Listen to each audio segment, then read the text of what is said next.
If protecting your home means standing against $1 billion, would you still refuse to move? The roar of heavy machinery rolled across the Mekong Delta like distant thunder, low and steady, breaking the quiet rhythm of the golden fields. Under the blazing afternoon sun, acres of ripe rice swayed gently, their tips glowing like liquid gold, but at the edge of the field, everything had stopped. A single figure stood in the path of progress. Lin Tran.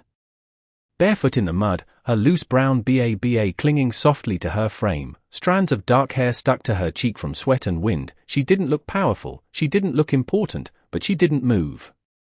Not when the engine of the bulldozer idled just feet away. Not when the workers exchanged uneasy glances. Not even when the long shadow of a black SUV stretched slowly across the field behind her. "You're not taking this land," she said, her voice steady, not loud, but it cut through the noise sharper than any shout. The driver hesitated, hands frozen above the controls, eyes flicking toward the SUV like he was waiting for permission to breathe. The door of the vehicle opened with a soft, controlled click, and out stepped Ethan Carter. Tailored suit. Polished shoes that had never touched mud. A man who built things, bought things, moved things, and expected the world to shift when he did. He took a few steps forward, stopping just before the edge of the field, his gaze locking onto the girl who refused to step aside. From where he stood, she looked small, almost fragile against the wide stretch of land, but there was something in the way she held herself, something unshakable, like the roots beneath the rice that no one could see. "Miss," Ethan called out, calm, measured, the kind of voice that usually ended arguments before they began, "this project has already been approved. Compensation has been arranged. You'll be paid fairly." Lin didn't turn around right away. She bent slightly, letting her fingers brush against the tops of the rice plants, as if grounding herself, as if reminding herself what she was standing on. Then she straightened and faced him. Her eyes were clear, unwavering. "Fairly," she repeated, a faint, almost disbelieving breath escaping her lips. "Can your money bring this back once it's gone?" The question hung in the air, heavier than the heat. Ethan studied her more closely now, noticing the small details he almost missed at first glance, the worn fabric of her clothes, the thin bracelet on her wrist, the faint imprint of something clutched in her hand. Not fear. Not desperation. Something else. Something that didn't match the numbers in his reports. "This land is part of a larger vision," he said, stepping forward just enough to make his presence undeniable, "a development that will bring jobs, infrastructure, opportunity. Progress." Lin shook her head slowly, her grip tightening around the small handful of rice grain she held, the edges pressing into her skin.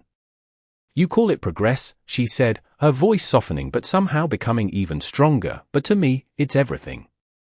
The wind shifted, carrying the scent of earth and water between them, a quiet reminder that this wasn't just land on paper, it was history, memory, something alive. For the first time in a long time, Ethan didn't respond immediately. Because standing there, in a field that wasn't supposed to matter this much, looking at a girl who wasn't supposed to say no, he felt something unfamiliar press against the edges of his certainty. And for the first time, the project in front of him didn't look like numbers anymore. It looked like a choice. The engine finally went silent, but the tension did not fade with it, it only shifted, settling heavier into the air as the workers stepped back, uncertain, watching the quiet standoff unfold like something they were not trained to handle, because this was no longer about machinery or schedules, it was about a line that could not be crossed, and everyone felt it. Lin remained where she stood, her toes pressing deeper into the soft, wet soil, as if the earth itself was holding her in place, as if it refused to let her move even if she wanted to, and maybe she did not even realize how tightly she was holding onto that small cluster of rice grains in her hand, the edges digging faintly into her palm, grounding her in something that could not be measured in contracts or numbers. Ethan's gaze lingered on her longer than necessary, longer than was efficient, and that alone was unusual, because he was a man who valued time the way others valued breath, carefully, precisely, never wasting it, and yet here he was, standing in the middle of a field under a relentless sun, watching a 20-year-old girl challenge a project worth more than most cities would ever see, and instead of dismissing her, instead of walking away as he had done countless times before, he stayed. "How long have you lived here?" he asked, his voice quieter now, less like a command and more like a question he did not fully understand why he needed answered. Lynn hesitated for the briefest moment, as if the question itself caught her off guard, then she replied, "My whole life," her tone simple, but there was something deeper beneath it, something layered with years that could not be explained in a single sentence. She turned slightly, her eyes drifting across the field, not to show it to him, but to remind herself what she was protecting, and when she spoke again, her voice softened in a way that carried more weight than before. "My mother planted the first rose here with her own hands. Every season, every harvest, every storm we survived, it is all here." Ethan followed her gaze, seeing what she saw, or at least trying to, but all he could recognize at first was land, organized, cultivated, productive, and yet there was a disconnect, because to him it had always been potential, a foundation for something bigger, something more profitable, something that could scale, but to her it was already complete, already everything. "There are other places," he said after a moment, though even as the words left his mouth, they sounded less convincing than they should have. "You could start over somewhere better." Lynn let out a quiet breath that almost resembled a laugh, but there was no amusement in it, only disbelief, and she shook her head slowly. "Better for who?" she asked, meeting his eyes again, and this time there was no hesitation at all. "You think this is just a place, but it is not. It is my family. It is my promise."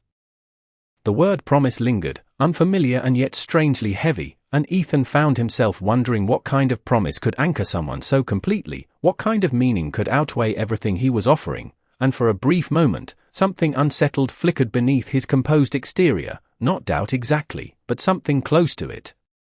Behind him, one of his assistants stepped forward carefully, holding a tablet, speaking in a low voice. "Mr. Carter, the schedule is already delayed, the local authorities are expecting confirmation," but Ethan did not look back. He did not respond immediately, because his attention remained fixed on Lynn, on the way she stood there without hesitation, without negotiation, as if the outcome had already been decided in her mind long before he arrived. "You are asking me to stop an entire project," he said finally, his tone steady again, but now carrying a trace of something else, something less certain, for one field. Lynn shook her head once more, her fingers slowly opening, letting a few grains of rice fall back into the soil. "Not just for a field," she said softly, "for what it means." The silence that followed felt different from before, not tense, not uncertain, but reflective, as if something invisible had shifted between them, something neither of them fully understood yet, and as the wind moved gently through the rice, carrying that quiet, persistent life all around them, Ethan realized that this was no longer a simple negotiation, it was no longer a transaction he could close with a signature or a number, because for the first time, he was standing in front of something that refused to be bought, and he did not yet know what that meant for him. The workers slowly began to drift back, unsure whether to resume or wait, and the field returned to a strange kind of stillness, one that did not belong to nature but to hesitation, to a moment stretched too long between two opposing forces that neither side could yet resolve, and Ethan remained standing at the edge of that divide, his polished shoes just inches from the soft mud, as if even that small step forward required a decision he was not ready to make. Lynn turned away first, not in defeat but in quiet certainty, as if she had already said everything that needed to be said, and she walked deeper into the field, her movement steady, familiar, every step guided by memory rather than thought, and without asking permission, without looking back, she resumed what she had been doing before everything stopped, bending slightly to gather the rice with careful hands, the same hands that had learned this rhythm long before she could even remember learning it. Ethan watched her, not as a businessman evaluating land anymore, but as someone witnessing a world that operated on rules he did not control, and for reasons he could not fully explain. He took a step forward, then another, until the edge of the mud met the sole of his shoe, and for a brief second he hesitated, glancing down as if the ground itself was unfamiliar territory, then he stepped into it anyway. The sensation was immediate, the soft resistance beneath his foot, the subtle sinking that reminded him he was no longer on solid, predictable ground, and yet he did not step back. Lynn noticed without turning her head, her voice drifting back toward him as if she had expected this all along. "You should not be here," she said quietly, still focused on the rice in front of her. "This is not your world."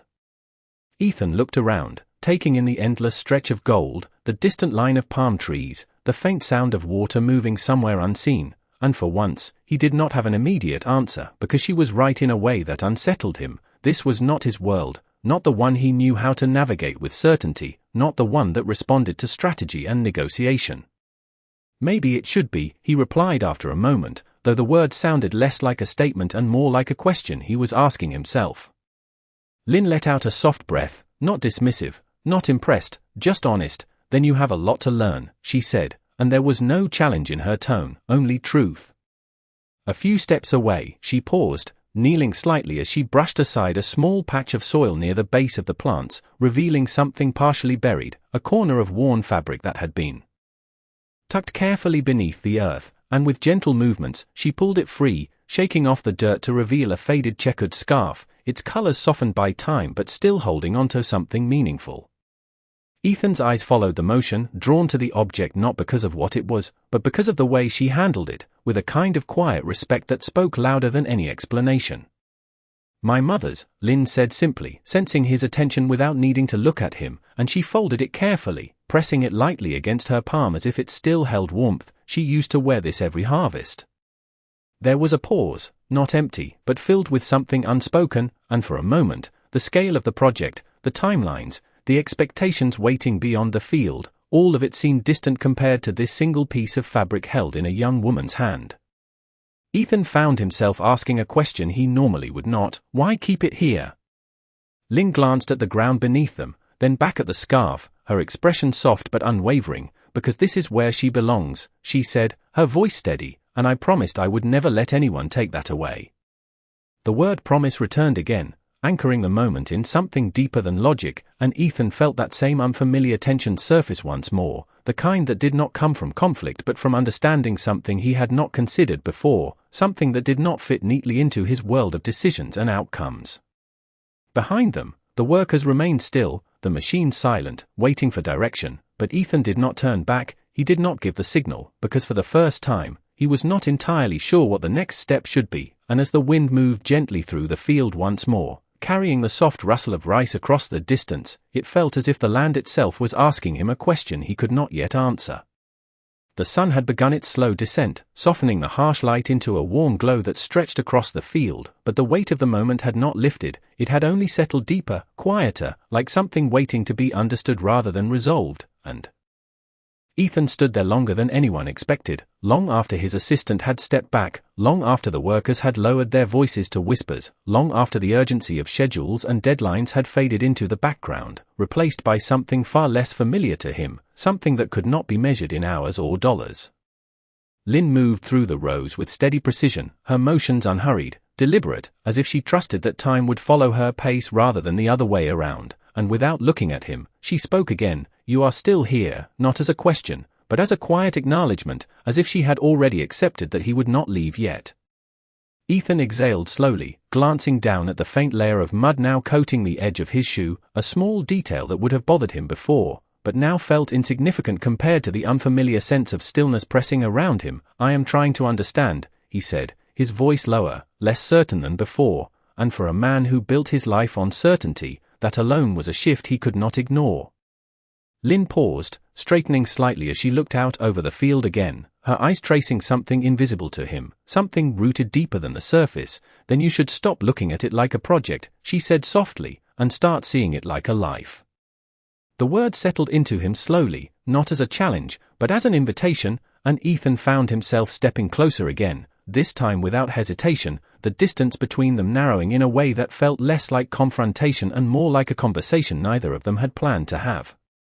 Where I come from, he began, choosing his words carefully, we measure success by growth, expansion, impact, building something that reaches beyond what already exists, and as he spoke, he realized how familiar those words sounded, how often he had said them without question, without pause, and yet here, in this place, they seemed incomplete.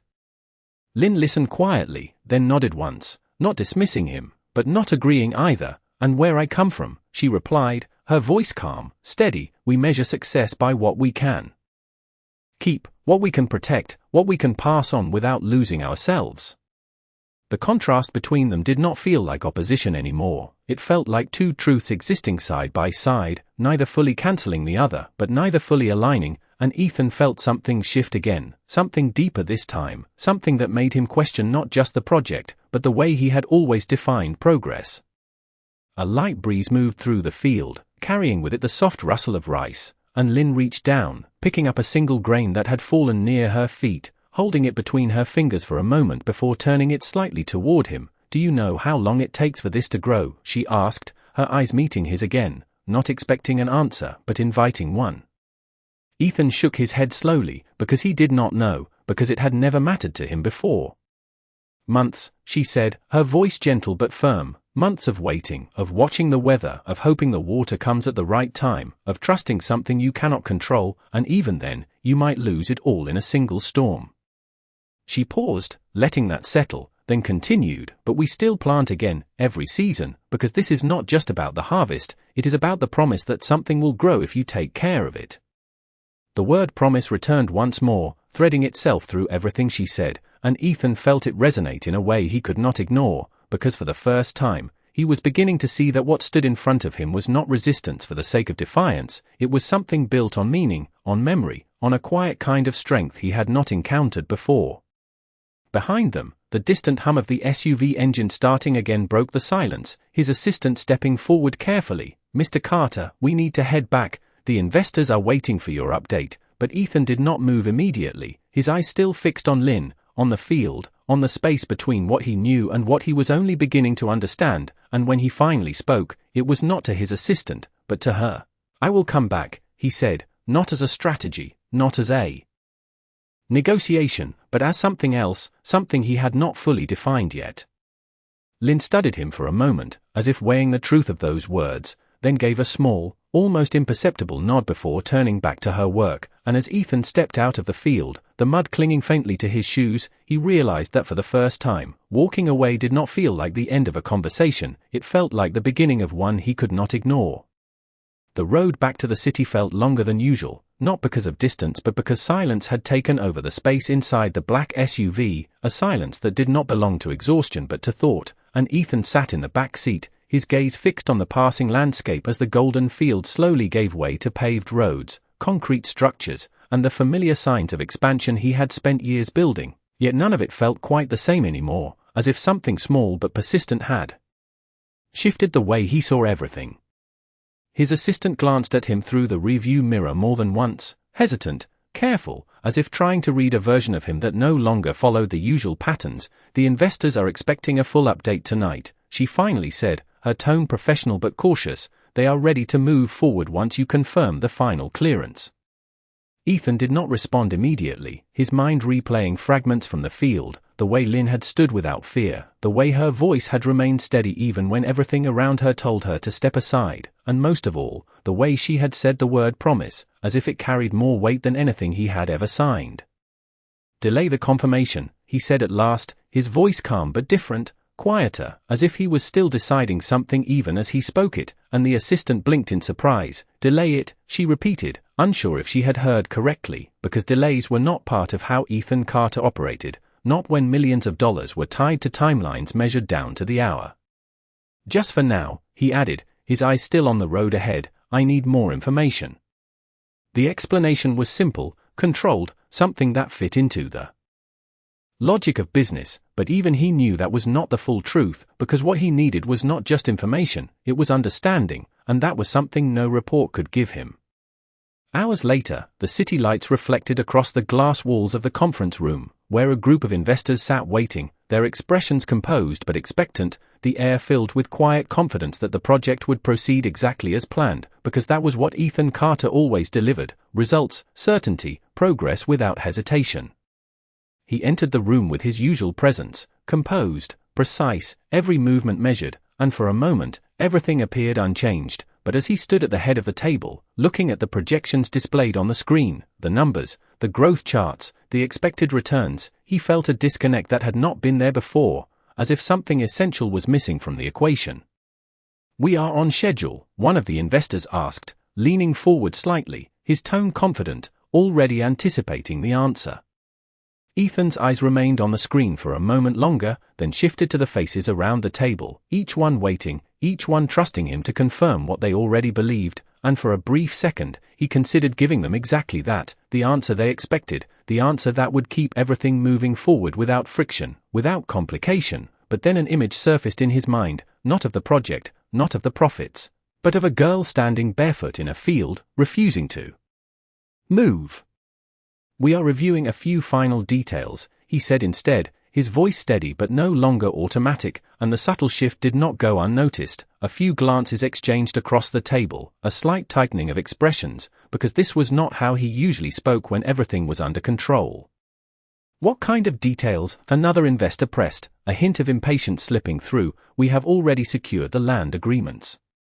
Ethan paused, just long enough for the room to feel it, and then he replied, "The human impact." The word simple, but they landed differently, heavier than expected, because they were not part of the usual conversation, not part of the standard metrics they use to define success. There was a brief silence, not confusion exactly, but something close to it, and one of the investors leaned back slightly, his expression shifting to something more analytical. "With all due respect, that has already been accounted for in the compensation plans." Ethan nodded once, acknowledging the point, but not agreeing with it, not fully. "Compensation does not replace everything," he said, and even as he spoke, he realized how unfamiliar that statement sounded coming from him, because for years, he had built his decisions on the assumption that it did. The room grew quieter, the confidence that had filled it earlier now replaced by something more cautious, more uncertain, and for the first time, Ethan was not just leading the conversation, he was changing it, shifting it into territory that could not be controlled as easily as numbers on a screen. "We will revisit the final decision," he concluded, his tone leaving no room for immediate debate, and as the meeting moved forward, discussions turning to logistics and projections once again, Ethan felt the weight of what he had just done settle in, not as doubt, but as a recognition that something had already begun to change, and far from the polished floors and controlled environments of the city. In a quiet field where no one expected to be heard, a single voice had found its way into a room where it did not belong, and it was not leaving. The next morning arrived with a quiet mist stretching low across the rice fields, softening the sharp edges of the world into something calmer, something almost untouched by the tension that had lingered the day before, and Lynn was already awake, already working, moving through the rows with the same steady rhythm she had followed her entire life, as if nothing had changed. As if the presence of a billionaire and his billion-dollar project had been nothing more than a passing storm, but deep inside, she knew it was not over. She knew that people like Ethan Carter did not simply walk away from something this big. The sound of footsteps behind her was subtle at first, careful, unfamiliar in a place where every movement was usually predictable, and she did not turn immediately, because part of her already knew who it was, not by the sound itself, but by the pause that came with it, the hesitation of someone stepping into a world that was not theirs for the second time. "You came back," she said quietly, still focused on the rice in front of her, her voice calm, neither welcoming nor rejecting, simply acknowledging what was already there. Ethan stood a few feet behind her, dressed differently this time, no tailored suit, no polished shoes, just a simple shirt and dark pants, still out of place, but less distant than before, and for a moment, he did not respond, as if he was adjusting to the silence, to the absence of urgency that usually dictated his actions. "I said I would," he replied finally, his tone steady, but softer, as if the words carried more intention than before. Lynn straightened slowly, turning to face him, her eyes scanning him briefly, taking in the change without commenting on it directly, because what mattered to her was not how he looked, but why he had returned.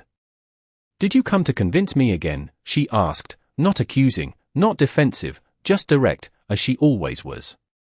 Ethan shook his head slightly, stepping closer into the field without hesitation this time, the mud no longer an unfamiliar barrier but something he had already accepted. "No," he said, and there was a pause, not because he did not know what to say, but because he wanted to say it right. "I came to see it the way you do." The words hung between them, unexpected, and Lynn studied him for a moment longer, as if trying to determine whether they were genuine or simply another strategy, because in her world, words were not enough, they had to be backed by something real, something proven over time. "Then do not just stand there," she said after a moment, her tone shifting slightly, not softer, but more open. "If you want to understand, you have to work."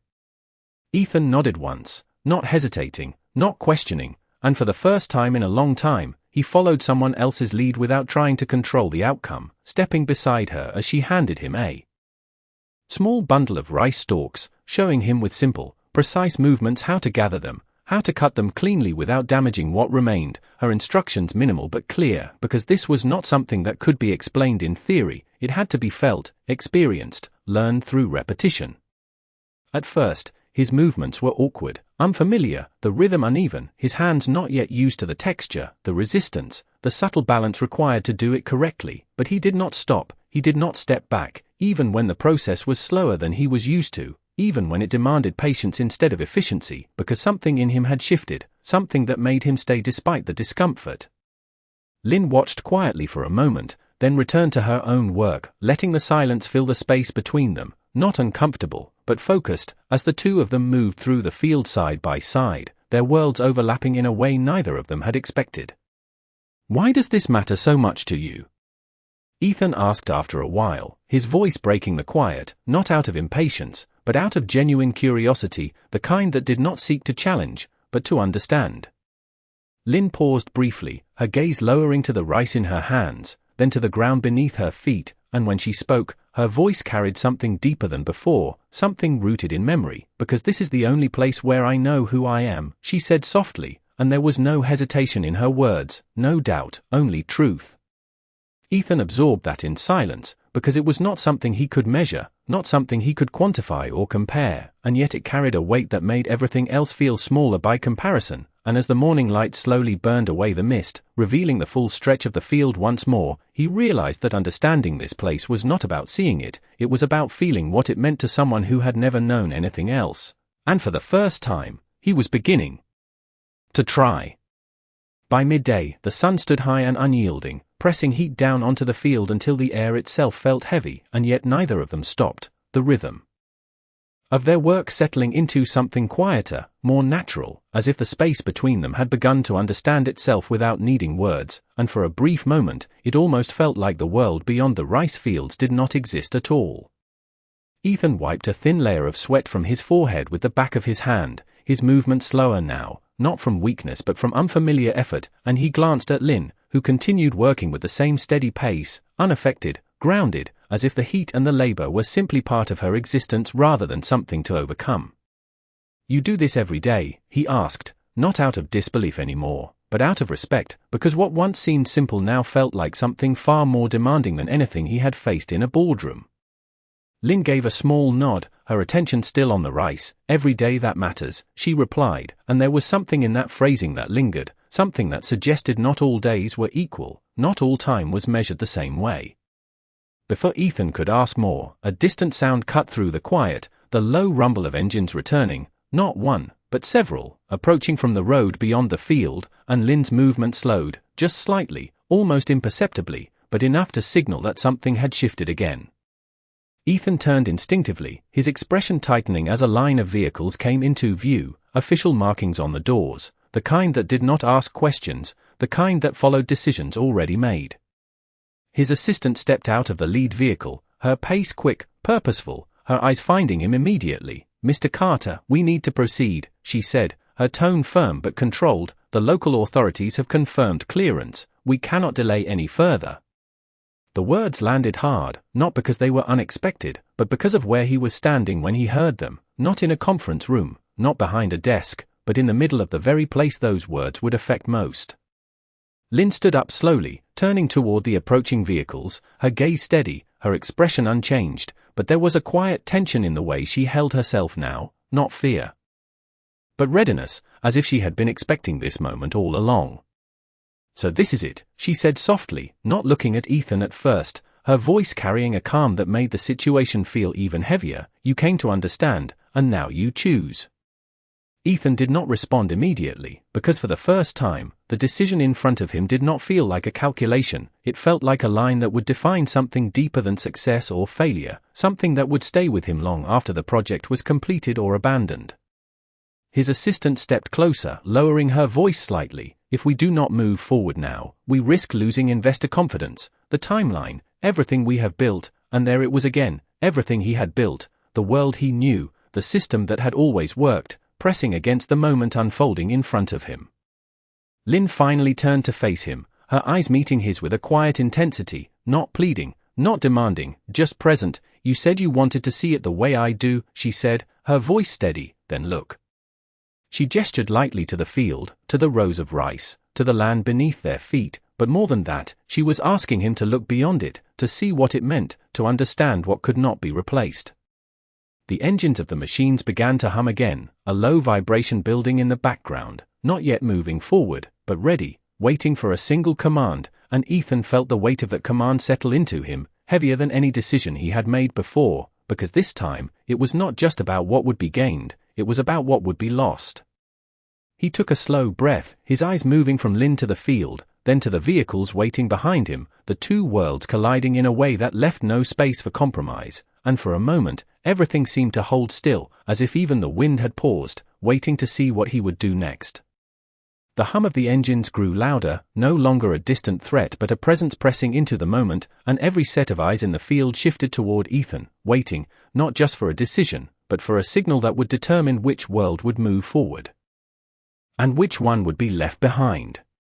His assistant stood beside him, tablet in hand, her posture firm, her expectation clear, while the workers remained by the machines, hands ready but still, as if even they understood that this was not just another instruction to follow. Ethan looked at Lynn again, really looked at her, at the way she stood there without stepping back, without raising her voice, without needing to prove anything more than what was already evident in her presence, and something inside him finally settled, not into uncertainty, but into clarity. "Stop," he said, his voice not loud, but it carried across the field with unmistakable authority. The engines did not shut down immediately, not because they did not hear him, but because the word itself was unexpected, out of pattern, out of everything they had prepared for, and his assistant turned toward him sharply. "Mr. Carter," she asked, her tone controlled but edged with urgency, as if she needed to confirm that what she heard was real. Ethan did not look away from the field as he spoke again, this time slower, deliberate, leaving no room for interpretation. "Shut everything down." The words landed differently the second time, heavier, final, and one by one, the engines powered off, the low rumble fading into silence until the only sound left was the wind moving through the rice, soft, steady, unchanged. A ripple of quiet confusion moved through the workers, subtle but undeniable, and his assistant stepped closer, lowering her voice. "If we do this, there is no immediate recovery plan. The investors will demand answers. We could lose everything tied to this project." But Ethan remained still, his gaze steady, because for the first time, the word everything did not mean what it used to. It no longer referred only to assets and returns. It meant something else now, something he had only just begun to understand. "We are not losing everything," he replied calmly, finally turning to face her. "We are choosing what matters." The distinction was small in words, but vast in meaning, and it silenced any immediate response she might have had, because this was not a decision driven by pressure or negotiation. It was something deeper, something he was no longer willing to ignore. Lynn had not moved during any of this, her eyes fixed on him, not with relief, not with triumph, but with a quiet recognition, as if she had been waiting not for him to choose her side, but for him to choose something real. He stepped closer to her, the distance between them closing once more, but this time it did not feel like opposition, it felt like alignment, fragile, new, but undeniable. "The project as it was planned is over," he said, his voice steady, meeting her gaze without hesitation, and there was no performance in his words, no attempt to impress or justify, just truth. Lynn studied him for a moment, searching for something beneath the surface, something that would tell her whether this was temporary, whether it was just another version of control, and when she spoke, her voice was softer than before, but no less direct. "And what happens now?" Ethan glanced out over the field, the same field he had once seen as a starting point for something bigger, something external, and now saw as something complete on its own, something that did not need to be replaced, only understood. "Now we build something with you, not over you," he said, and as the words settled between them, they carried a different kind of weight, not the kind that came with contracts, but the kind that came with intention. Behind them, the vehicles remained still, the machine silent, the entire scene paused in a way that felt less like interruption and more like a shift, a turning point that could not be undone, and as the wind moved through the rice once more, lifting the golden tips into motion, it felt as if the field itself had been given the chance to breathe again, not because it had been saved, but because it had been seen, truly seen, for what it was. The silence that followed his decision did not feel empty, it felt full, filled with something that had not been there before, something that stretched beyond the field, beyond the machines, beyond even the moment itself, and for the first time since he arrived, Ethan did not feel like he was standing against something, he felt like he was standing with it. The workers slowly began to step back from the machines, their movements cautious at first, then more certain, as if they were adjusting to a reality they had not expected to be given, and the vehicles that had once lined the edge of the field now felt out of place, like remnants of a plan that no longer belonged here. Lynn exhaled quietly, a breath she had been holding longer than she realized, and her shoulders relaxed just slightly, not in relief alone, but in recognition of what had just happened, because she understood the weight of a decision like that, even if she did not fully understand the world it came from. "You changed everything," she said softly, her voice carrying no exaggeration, only truth. Ethan shook his head slightly, his gaze drifting across the field once more, the same field that had forced him to see beyond his own perspective. "No," he replied, his tone calm, grounded, "you did." The words were simple, but they held a quiet acknowledgement of something deeper, something that did not need to be explained further. Days passed, and the field remained untouched, not abandoned, but respected, and where there had once been plans for concrete and steel, new conversations began to take shape, not in boardrooms far away, but right there, among the rows of rice, where decisions were no longer made about the land, but with it. Ethan returned again, not as an outsider observing, but as someone learning, listening, and slowly becoming part of a rhythm he had never known before, and with each visit, the distance between his world and Lynn's grew smaller, not because one replaced the other, but because they began to meet somewhere in between. Together, they started something different, something neither of them could have built alone, a sustainable farming initiative that preserved the land while creating opportunity, not by erasing what existed, but by strengthening it, by giving it the support it needed without taking away what made it whole, and for the first time, Ethan saw growth not as expansion over something, but as development with it. The investors had questions, of course, concerns, resistance, but over time, even they began to see the value in something that lasted, something that did not collapse under pressure because it was built on understanding rather than assumption, and slowly, what once seemed like a risk became a different kind of success, one that could not be measured only in numbers, but in impact that remained. One evening, as the sun dipped low over the horizon, casting a warm golden light across the field once again, Lynn stood beside Ethan at the edge of the land, the same place where everything had first come to a stop, and now felt like the beginning of something else entirely. She held a single grain of rice between her fingers, the same quiet gesture she had made before, but this time, there was a different meaning behind it, something shared rather than protected alone. "Do you understand now?" she asked, her voice gentle, not testing him, not challenging, just asking. Ethan looked at the grain, then at the field, then at her, and for a moment, he did not answer right away, because the question was not simple, it was layered, it carried everything that had changed, everything he had learned, everything he was still learning. Then he nodded, slowly, honestly. "I am still learning," he said, and there was no hesitation in admitting that, because for the first time, he understood that not everything needed to be mastered to be meaningful. Lynn smiled faintly, a small, quiet expression that did not seek attention, but reflected something real, something steady, and she placed the grain of rice gently into his hand, closing his fingers around it as if passing something more than just a seed. "That is enough," she said softly, and as the wind moved through the field once more, carrying the soft rustle of life across the distance, Ethan realized that what he had found here was not just a new way of building, it was a new way of seeing, and that kind of change did not end with a project, it became part of everything that came after.